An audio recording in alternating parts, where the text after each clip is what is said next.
A group of white pigeons were flying high in the sky. They had to go a long way. It was a long way. I was feeling tired after flying since morning. The sun was shining brightly. The pigeons were starting to feel hungry. Then he saw that there were many grains of rice lying on the ground below. The pigeons said to each other, "Come on, brother, let's wait for a while and eat something.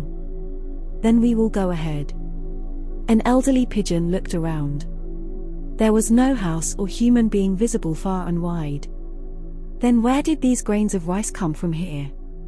The old pigeon explained to the other pigeons, "I think there is something wrong here. You guys don't get down." But no one listened to him. All the pigeons quickly descended and started pecking at the grains.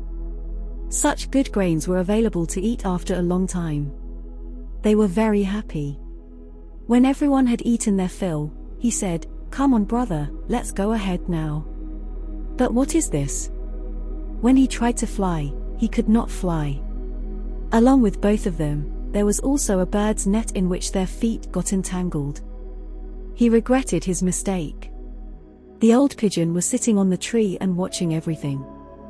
When he saw his companions in trouble, he immediately took off and looked around. In the distance he saw a bird coming. He immediately returned and told his companions. Everyone started thinking of a way to get out of there. Then the old pigeon said, "Friends, there is great power in unity. If you all fly together, then the net will not be able to stop you." He counted, 1, 2, 3. Fly! All the pigeons pushed together and the net started rising with them. By the time the birdman reached there, the net had risen high. He just kept watching and the pigeons flew away with the net. The old pigeon was flying at the front. After flying for a long time, they came down. There lived rats, friends of pigeons. The rats cut the net with their sharp teeth. In this way, due to the wisdom of the old pigeon and working together, all the pigeons were saved.